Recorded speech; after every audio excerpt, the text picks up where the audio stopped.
What's going on, y'all? It's your host, Will, coming back for a new episode of the HuntStand podcast.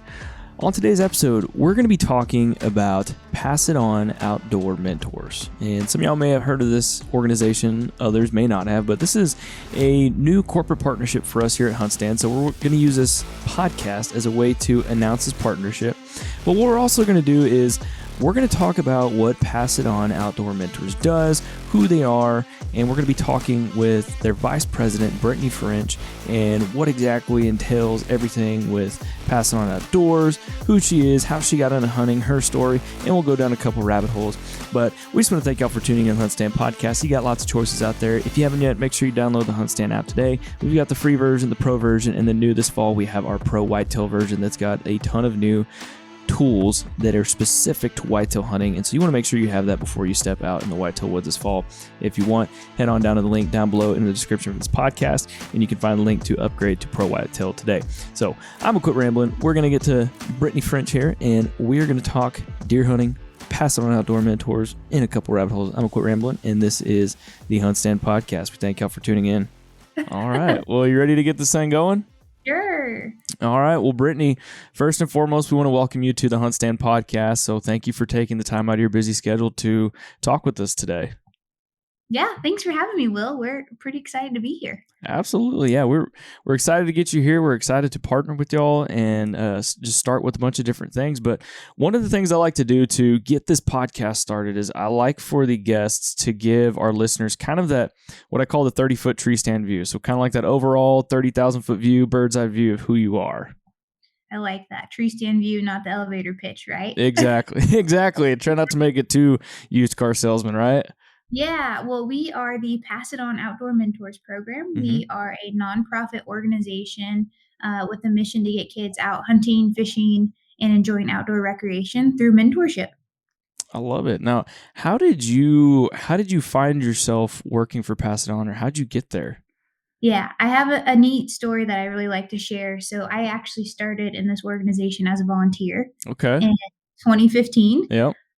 So that was kind of fun. I was in the middle of college, 21 years of age, working at Big Brothers Big Sisters as an intern. Mm-hmm. Kind of trying to figure out what my next steps were, grad school, not grad school, you name it, right? And our program president and CEO, Mike Christensen, popped into my cubicle one day and said, "Hey, I heard you're from Western Kansas and you like to hunt and fish. Do you want to take some kids out?" I thought, oh, okay, why not? And sure enough, I went out turkey hunting that season for the first time. And I mean, it was just an incredible experience. I truly got a lay of the land I didn't know existed, and that was so many kids out there not knowing what the outdoors were. It's pretty insane. I have found that, and it's always fun to get them introduced. I used to work in an archery shop in my past life, and one of the things we did was down here in Texas was we worked with Texas Parks and Wildlife, and we would try and get kids, adults, anybody who hadn't hunted before or had the experience, we'd get them in and do hunter's education, and very similar stuff to what y'all do. Yeah, it's so important. I remember taking out, it was turkey season. We were going to like Harveyville, Kansas. So It's a real small town, like very little service. And I didn't really, grow up turkey hunting at all, to be honest. So I was really just more or less a body in the blind to help mentor a young girl. We had another guide with us in this situation. Yeah. So didn't quite know what to expect. But again, now talking about not realizing there is a whole other world out there of kids who don't know the outdoors. We're driving through the Flint Hills, and this young boy is just freaking out, looking out the window, asking me what this animal was.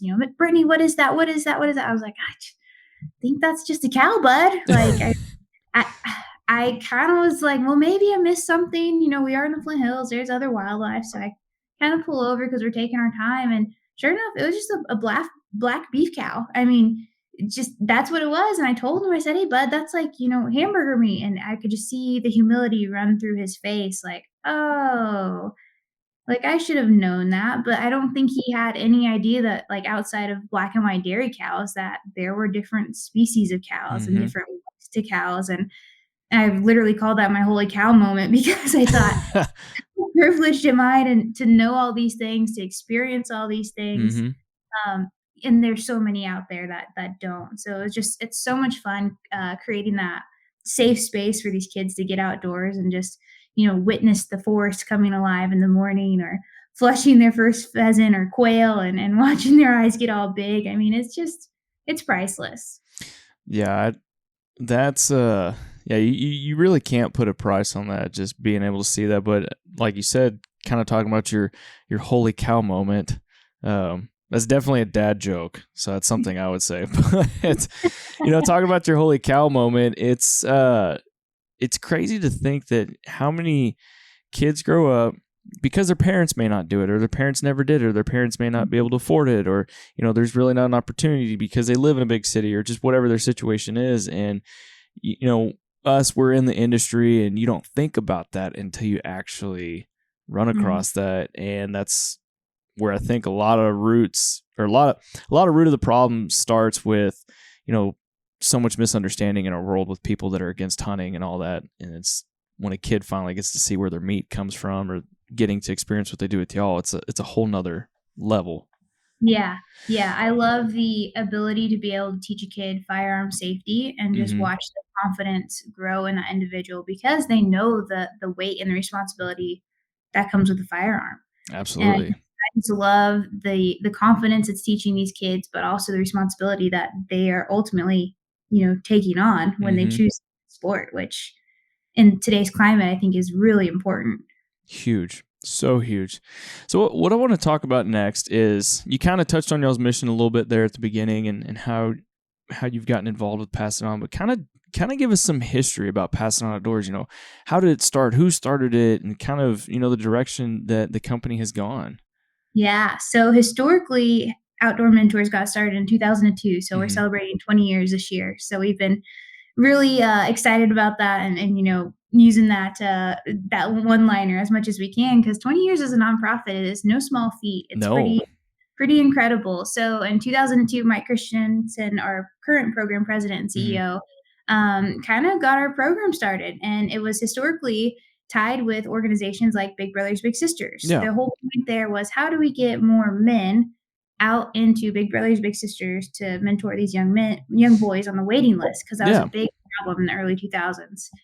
It wasn't super traditional for men to sign up with Big Brothers Big Sisters. It's kind of changing, in today's world, and that's great. I'm all for it, but back then it was hard. So Kansas had actually just introduced their first youth upland season a few years prior to 2002. Okay. And so a bunch of great minds got together and said, hey, what better way to bring men into mentoring young boys than in a pheasant field, right?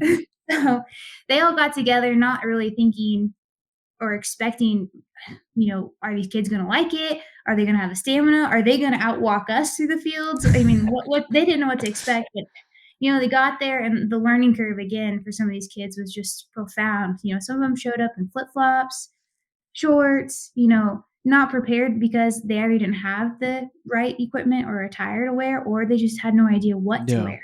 Right? Yeah.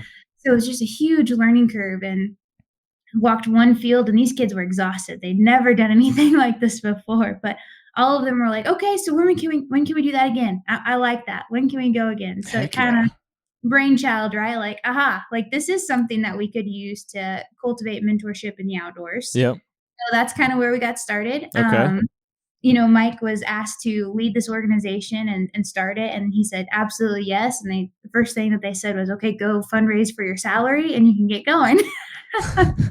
So, oh, geez. Right. That was a good introduction to the nonprofit world, where that's how it works. So the Rocky Mountain Elk Foundation and National Shooting Sports Foundation were actually two of our founding sponsors. So I'm giving them a quick plug, because without them, I mean, it may be a different program you're talking to right now. So yeah, with their help, we got started. Man, that's a pretty dang cool story. And, I'd always heard about what y'all do and everything, but I'd never actually, dived into it, I guess you could say. And I always thought it was really cool what y'all did, but I've never learned about it till now. And so, for the guy or girl that's listening to this right now, we'll get into a couple other things in a little bit, but where can they find to sign up to help out with the program? How can they sign up to help out with Outdoor Mentors? Like, where do they go? Yeah. So we have a great website, outdoormentors.org. We're on Facebook, we're on LinkedIn, we're on Instagram, all Outdoor Mentors, or Pass It On Outdoor Mentors. Okay. Easy way to connect with us. We're, fairly small in size. There's 5 full-time employees with us right now.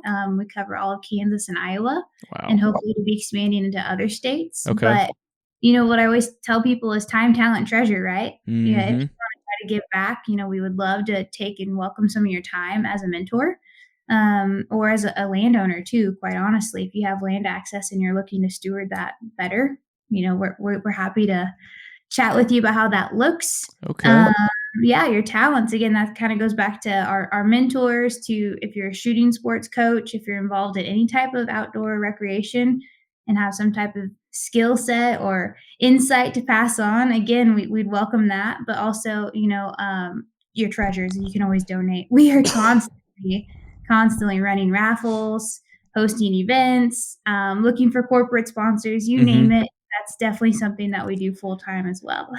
Now, y'all don't just do things in Kansas only. Y'all kind of go around the nation, or Yeah. So again, historically, we got started in Kansas and thought, man, this is great. Um, Ran with the Big Brothers Big Sisters programming for a long time right? until, I guess, backtrack here a bit. In 2018, we saw that there was a large increase in shooting sports going on Oh yeah, across not just Kansas, but like nationwide. I mean, it just like everywhere. all of a sudden, like mushroom. Like everybody had a trap team, everybody was shooting skeet. Sporting clays became really busy again. It's like, what Yeah. is going on here? And we have the USA Clay Target League and the Scholastic Clay Target Program and 4-H to all thank for that, because the teams are just, I mean, rivaling football and baseball and basketball at the high school and college level, because Wow. kids are just enjoying it so much. So another little brainchild Mike Christensen had was, how do we expand our effort, because we have a lot of opportunity. We surely can reach more kids. Yeah. Part of that was reaching this low-hanging fruit, which are these kids shooting on shooting sports teams. They already have hunter education or some type of gun safety class. Mm-hmm. They're excellent shots. They practice more than probably I do. More than the average Joe, I imagine. And thirdly, they just seem like a great candidate to segue into from shooting sports to hunting. So how do we bridge that gap? So we Right. kind of tailored our programming since 2018 to exactly that. And that's how we expanded into Iowa. Okay. Mhm. Now, what I want to do next is I kind of want to talk to you about, we've dived in a little bit on the mission, where people can go to check things out and how to sign up. What I want to talk to you next is about, we kind of we touched on this a little bit ago. You had your holy cow moment. You Mhm. saw that, wow, some of these kids don't even know what a cow is. But how have you seen, doing what you do, how have you seen this transform and impact some of these kids' lives? Like, give us a story or two, like specific stories on some of these kids. Yeah, there's so many. So many. I was asked to give a presentation not long ago and talk about some of this, so this is pretty fresh in my brain. But there's one gal, her name's Kanaya. Mm-hmm. I'm sure she doesn't mind me sharing this, but she's been in our program since about the time I got involved as a volunteer, so since Okay. 2015.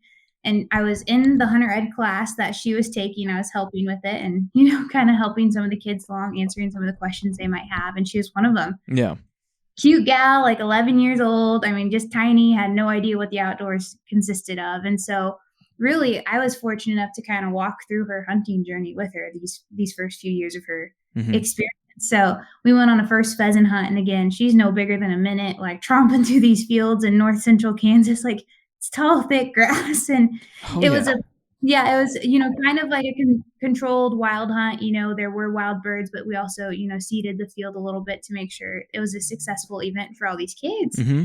And I kid you not, she just did not have any luck getting through the field, could not figure out how to get her gun mounted fast enough. And that's Oh what it's all about, right? yeah. So finally, she knocked her first rooster down. And I mean, her smile was bigger than day. Just could not be more proud of this bird she shot. Usually you tuck it into your pouch, right? No, she Mm-hmm. thing around like a football, like showing it off. I'm so thrilled, so excited. And fast forward to about 2020. It was yeah, right before the pandemic hit. We had a January antlerless season happen, where in Kansas, you can shoot anything without an antler. Right. So used a lot for doe management purposes. So we go out to this landowner's place, and he was generous enough to say, Britt, if she shoots one, go ahead. You can have a shot at one too. I was like, wow, thank you. Like, that's great. So Kanaya and I are in the blind, and It's dwindling down. The sun's going down. I'm like, okay, this is probably not looking very successful for either of us. Yeah. And one doe came wandering in, and I'm coaching her in the background, and she's harvested a deer before, so it's not her very first time, but still coaching her a little bit. And she gets on that deer, makes a great shot. It runs about 50 yards, piles up right there. And she's like, okay, excited. We're celebrating, and then she's like, "Oh, you need to shoot one now." So she's like, "Here, trade me spots." So I switch her spots in the blind, get the gun, reload it, and I'm like, well, there's like, I don't know, maybe 5 minutes left in shooting light. Like it's not likely, right? And Yeah. I kid you not, tell God your plans, watch him laugh. This one doe came in from the other side, wandering in, and all of a sudden I was like, oh, my heart started racing a little bit, got a little excited. You started getting excited. Yeah, and all of a sudden I hear this little girl that I mentored from the age of 11 now coaching me.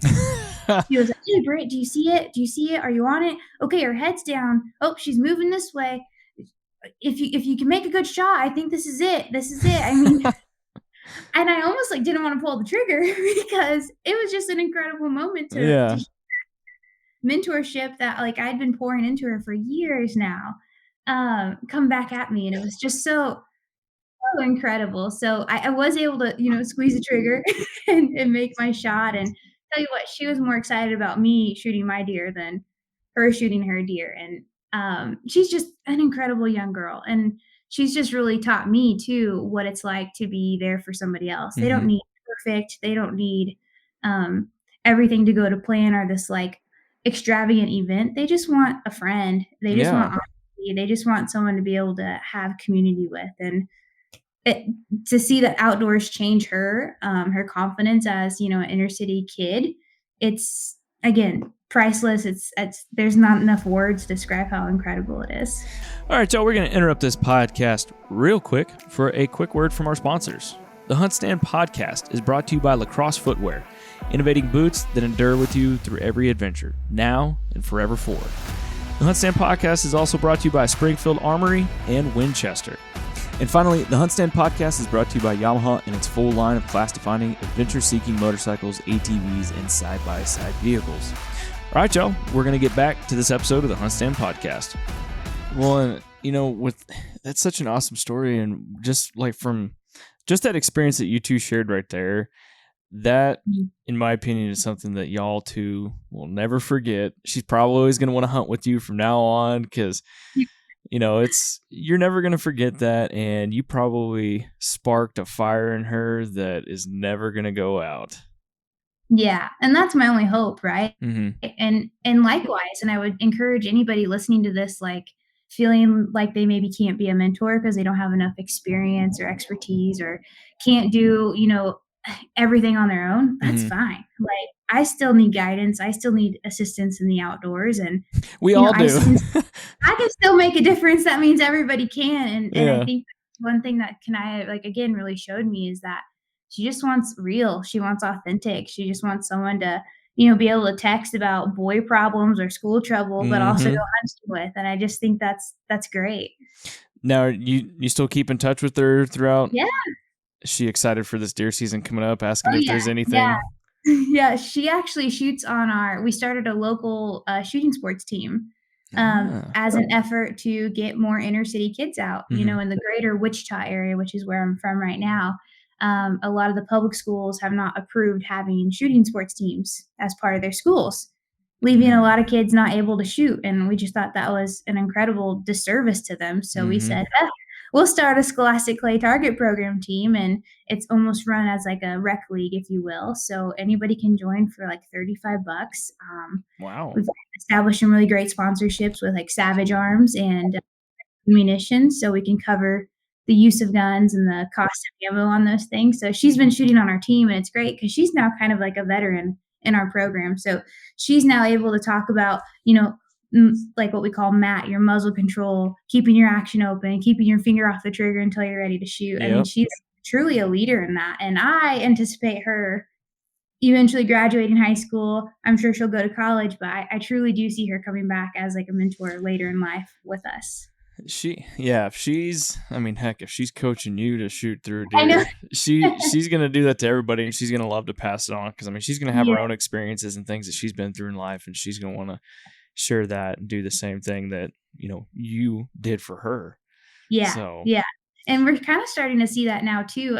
I've been involved just long enough in the program. I'm seeing a lot of the younger kids that mhm. were a little bit older when I got started come back as mentors, and Heck they're yeah. just confident and they love it, and, like, I don't know, sometimes there can be, like, this weird thing of, like, I don't really wanna join, like, a kid program or, Mhm. like, it's almost like a charity, if you will, but that's not what our program's all about at all. Like, it's Yeah. true providing opportunity across the board. I don't care if you've been hunting 10 times or 0 times. Like, the point is that you get to go out on many different hunts with us and figure out what your passion is. And so it's great to have those kids come back as mentors now and know exactly what that's about. They share their story like, "Oh, because of, this program, I know I hate waterfowl hunting, but I love deer hunting," Yeah. or whatever their situation might be. They just are so firmly and confident in that. And, you know, I really love what y'all are doing, and I know there's other organizations and companies and people that are getting involved in doing this across the nation, but I feel like we don't have enough of it, and I want to see more. I want to see more of it because, I mean, it's hard to get into it if your parents don't do it or you want to do it. It's it's just great what y'all are doing for the outdoors, so that way we continue to grow hunters, mentor hunters, and then they continue to do the same thing so we can continue to have these things. Mhm. And so with everything that you've done with outdoor mentors, like what does all this mean to you? Like how special has this been for Mhm. you? Yeah, I always tell people it's the best job ever, right? Mhm. And it's not even a job to me. It's I mean, again, it's a privilege, it's a luxury that I get to steward what I think is really important to me, the outdoors and mentorship into one thing, right? And Yeah. that's my profession now. It, to be able to know you're changing the future of the outdoors by mentoring one kid or 10 kids or however many you want to, I mean, it just makes me feel confident that world is gonna be a better place knowing that these kids know how to hunt, they love how to hunt, and they're good with firearms, they're safe around firearms. Yeah. And seeing that and what you just said there's real big. Like my daughter, she just turned 2. And I told my wife, I said, I'm going to teach her to not be afraid of guns, but you need to learn to respect them. Yes. And last weekend, my dad and I were here in the office. We were mounting a couple of scopes on some of our older guns, and she came in here and she was kind of looking, and she knows I hunt. She's real familiar. Like she sees deer. She went hunt with dad and everything. And she was kind of afraid of the gun at first, but then she came right up and she starts looking through it, putting her eye through the scope, and That's awesome. you know, it, her seeing her do that, it's like, all right, you're gonna do something really really cool with this one day. But Yeah, I yeah, love that. Well, there's so much more than it's more than just tagging a deer. It's more it than filling is. your bag limit. It's talking about what is conservation. Like, we say Mm-hmm. that a lot, but what is conservation? And, when you turn 18 and you go to the voting polls, what are you voting for? Mm-hmm. And why are you voting? There's such a bigger picture there, that we get to teach these kids. Vote based on policy, not opinions. Is Yes, how I like to put it. yes, or what you see on, Facebook, right? Yeah, Facebook or whatever you see on social media. Vote based on Yeah, policy, not opinions. Even if yeah. they tend to mean tweet, like look at the policy, not the opinion. Exactly, exactly. But talking about conservation, let's talk a little bit about the partnership between HuntStand and Outdoor Mentors. Like, I know Brian Murphy on our team. He has been the executor of all of this and the head of all that. But what has that meant to y'all to be able to partner with HuntStand? Yeah, we love Brian. He's just one of my favorite guys. I mean, HuntStand too, you guys are phenomenal. And what I love about our partnership Mm-hmm. is it's not enough just to take a kid hunting, right? Right. You have to show him or her the ropes. And part of that is giving them the tools they need. Mm-hmm. So we'll survey our kids and we'll talk about some of the barriers they have, right? And it's not having confidence to go on their own, Right. not having anyone to go with, and not knowing where to go. 3 pretty big barriers, right? Big time. So I look at HuntStand and our partnership as Mm-hmm. just an ultimate opportunity to almost broker all 3 of those barriers, but for sure 2 of them, right? Mm-hmm. And that's not having anyone to go with. You can certainly connect with people through HuntStand, but we can also cultivate mentor-kid connections better by using apps, right? Yes, exactly. Finding access, that's a huge thing, especially in Kansas. I mean, we're 1% public land here in Kansas.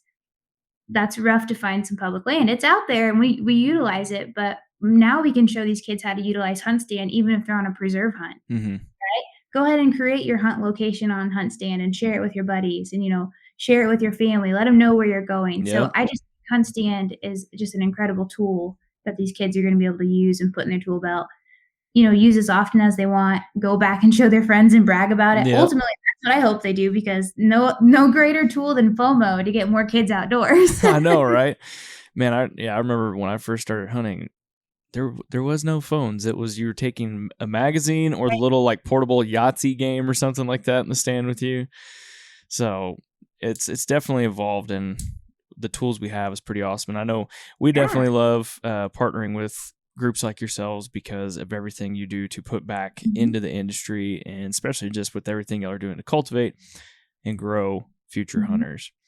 Yeah. So, whenever I talk to people in the industry, I talk to them like, we're serving your future clients. Like without these kids really buying into the outdoors in whatever way, hunting, fishing, sporting clays, boating, you name it, like all is good to me.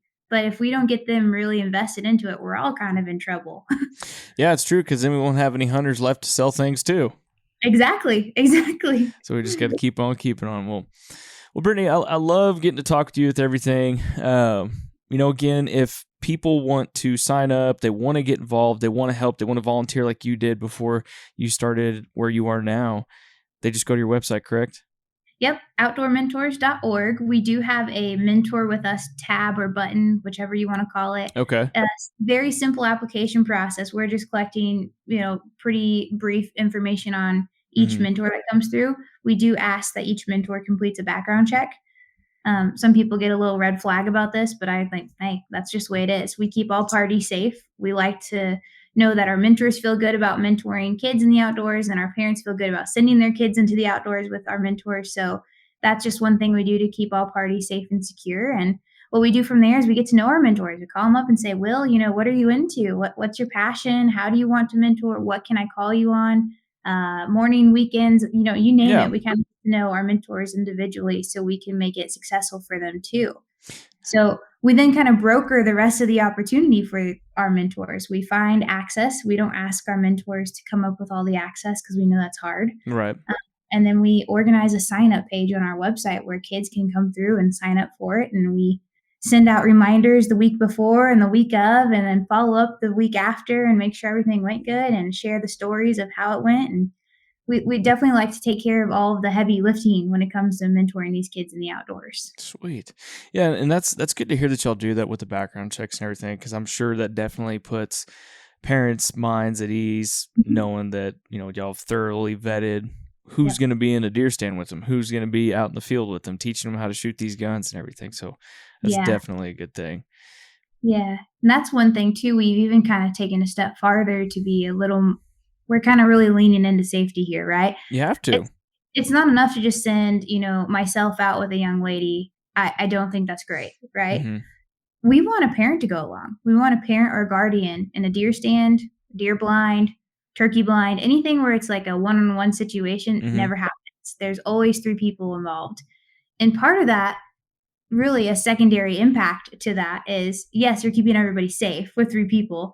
But secondly, these parents are getting really jazzed about seeing their kid hunt. Oh, heck yeah.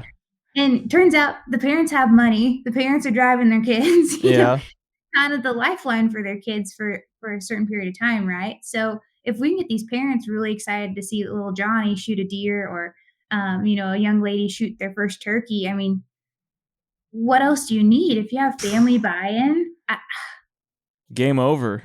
It doesn't get any better. Yeah, it doesn't get any better than that. Game over. Yeah, I definitely like that. I know we're going to be running out of time here in a little bit, but kind of, any last things you'd like to say on Outdoor Mentors, just in regard to like your mission, the principle, anything you'd like for the listeners to hear, make sure they know before today's podcast ends? Yeah.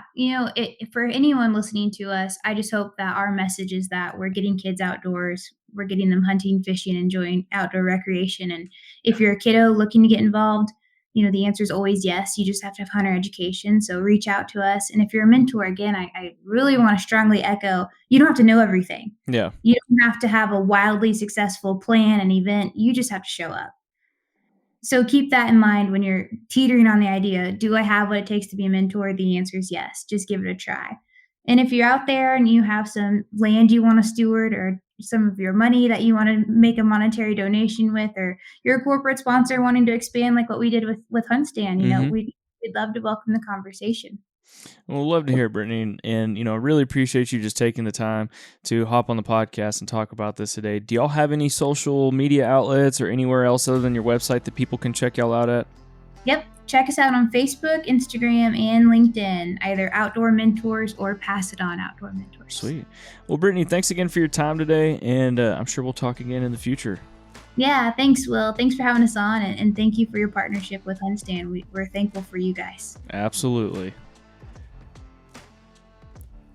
All right, y'all, there you go. We just want to thank Brittany for her time today to talk about Passing On Outdoor Mentors, everything they do, who she is, her story, and go down some rabbit holes. But we just want to thank her for her time. We really appreciate it, Brittany. We enjoyed talking with you today. And so, y'all, we just want to thank you again for tuning into the HuntStand podcast, and we'll see you on the next one.